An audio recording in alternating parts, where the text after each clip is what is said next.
Hello. Hello, everyone. Can you guys hear me? Everybody hear me? We're doing all right? Awesome. So as Caesar mentioned, Ben couldn't make it, but I wanted to still bring Josh here and interview him. Hallmark is doing some really interesting things in terms of social media research, and just in terms of marketers being in the room. I thought it might be interesting for you guys to hear their story and hear what they're doing and see if you guys can have some takeaways and take back to your organizations. Again, everything might not apply to your business, but again, something may. So please take what you will. And with that, I'll go ahead and introduce Josh. I have a quick bio that I'll read. Since joining the 100-year-old company in 2008, Josh has made a major impact in the organization through his skills in social media and market research. As Foresight Curator, Josh is responsible for helping Hallmark look forward to the future and adjust for mega trends that might impact the business. In addition to his role as Foresight Curator, Josh leads the social media research team, which serves as a pioneering team within Hallmark and providing innovative research and customer insight solutions via the social web. So with that, I want to have you sort of kind of explain your role and your team and its vision, and just to give the audience more background into what you guys are doing. Okay. Everybody hear me? I can't tell if it's on or not. You good? Okay. Basically, he highlighted two different roles that I play, and there's definitely some intermingling of them. But the first one, and kind of my main role, is as what's called, I actually got to name it myself. I don't know if it'll stick or not, but as Foresight Curator. I got to name it because it's a new group. Previously, it was a kind of a volunteer group where we looked at trends in the future. And basically, the idea is that we take a landscape view of all the things that are happening in a 5 to 10 year range, and we isolate about 10 or so, and then we shop those around the leadership team at Hallmark, and then we do a deeper dive on 2 of them. So this Foresight team, which used to be a volunteer group, became more of an organized team of myself and Tom Brailsford. And so as a new team, I thought it would be well worth the time to create my own title. Because I didn't like Foresight Analyst and things, so I thought Curator was good because we're really taking an aggregation of all these trends, all the things that are happening, and then forming a point of view around them, and that's really what curating means. Okay. So, reports on what we were finding, and people were real anxious to say, we didn't even know our objective and all these things.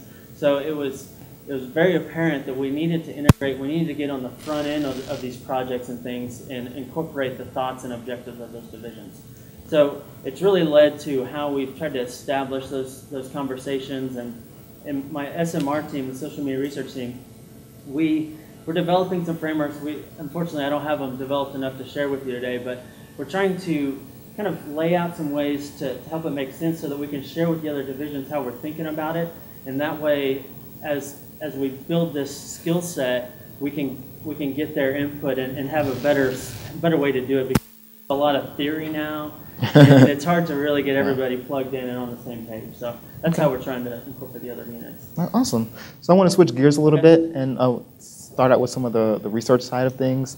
I've heard stories about the founder of Hallmark being really interested in market research. Can you sort of kind of elaborate on that and give some insight into Hallmark's beginnings in market research? Absolutely.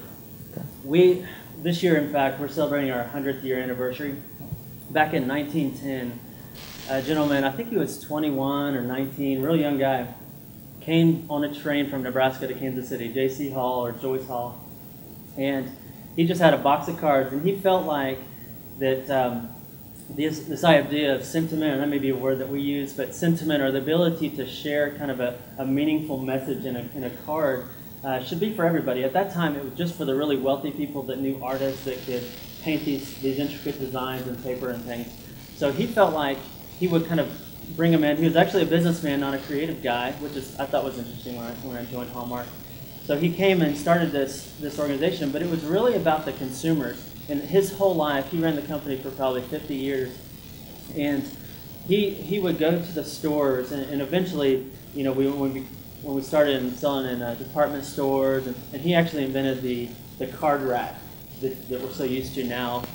But he would go to these stores and just watch people shop and see what they looked at, where they looked, where they shopped, and what they bought or what they didn't buy, and when they came out, he would talk to them. And it's pretty much just ethnography, kind of observational stuff, but it was a part of the culture all along. There's definitely been some years where we got really good at what we were doing, didn't really think about the consumer because we knew what they wanted, It was, social norms stayed static for a long time. And so we're very dependent on those social norms. So it just worked. We knew what to do. We just kept doing it. And we lost focus of the consumer.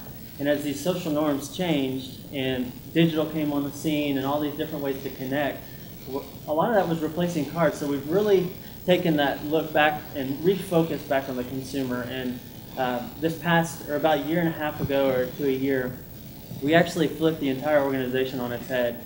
And we reformatted how the whole North American company works, which is the majority of us, to be honest with you. And so we built it around innovation, around consumer needs. So for a long time, we've been more of a manufacturing company. I know it's kind of weird thinking about it that way, but we knew how to take all these SKUs, design them, ship them, get them in the right pockets, we call them, at each of the stores. And it was something that we were very talented in.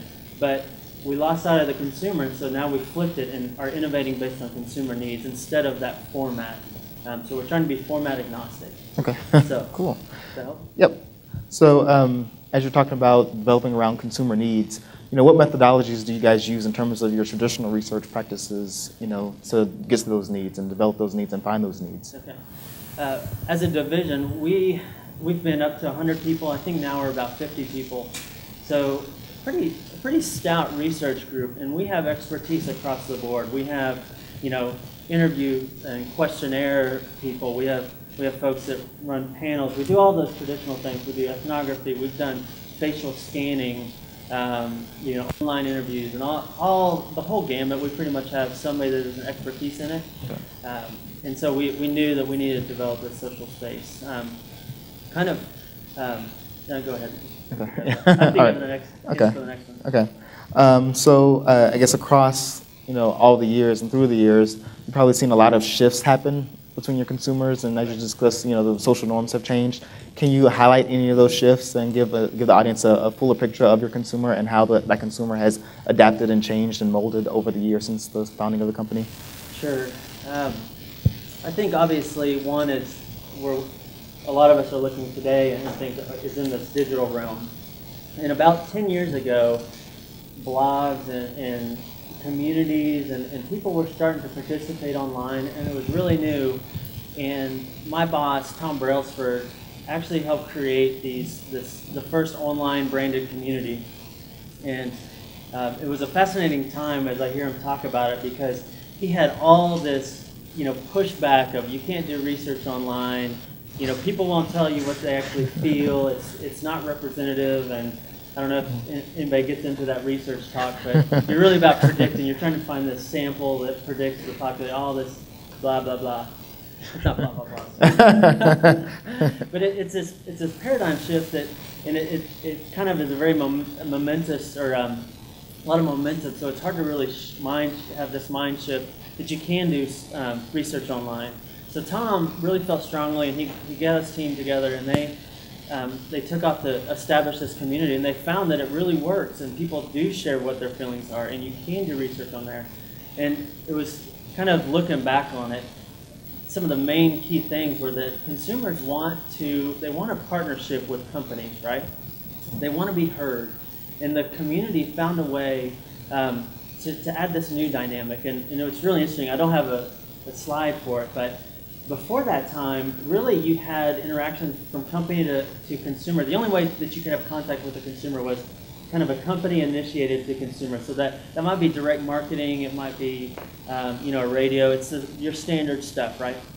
Or it may be a panel or things. It's all company initiated. Then on the other side of this triangle is consumer. So they may be calling in 1-800 Hallmark, sending you an email or something, push back. So what Tom and his group decided to do was create this space where consumers could connect and we could observe them. So it's this bottom layer. So they connected the consumers in this safe place in a trusted environment, and in that time we gained that trust from our brand. People trusted Hallmark.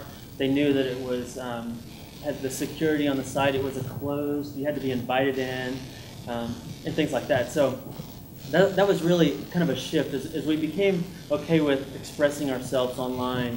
It was a way to do research faster. You could be more in the moment. You could do things over a long period of time. You had the same group of folks all year long, and so you could You could do a questionnaire or a project on there before and after a season or things like that. Okay. So. And you guys still use this community, or have you guys built it out? We've been using it, probably 12, 11 years now, and it's still working really well. It's widely accepted. It's something that everybody leans on quite extensively now. How do you guys recruit for that community? Is it still direct mail, or do you guys? No, we've used a lot of creative things. We had a Twitter account that asked for people. We use Facebook and things, and we use CommuniSpace. They were the ones that first helped us develop it, and they're known for it now, which is cool. So they help kind of recruit, and we kind of frame up who we want, and we have a mom group and a grandma group, and grandma's for on Hallmark, yeah. that's a big client. And so they usually do the recruiting. And where that kind of is different from social media, and we'll get to that, is that's built around, we try to get a representative sample of the population. So we have a similar, similar level of ethnics in there, ethnic groups, and we have a little age group that's representative of the population. So we try to bring in also folks that aren't fans of Hallmark. And so that we get a real kind of representative opinion and try to learn from that group. That's kind of a different mindset than what we have in the social space, because it's really not about that representative look. It's more about finding the influencers, finding the niche, and the power of N equals 1 in research talk. Why don't you tell what's on your mind?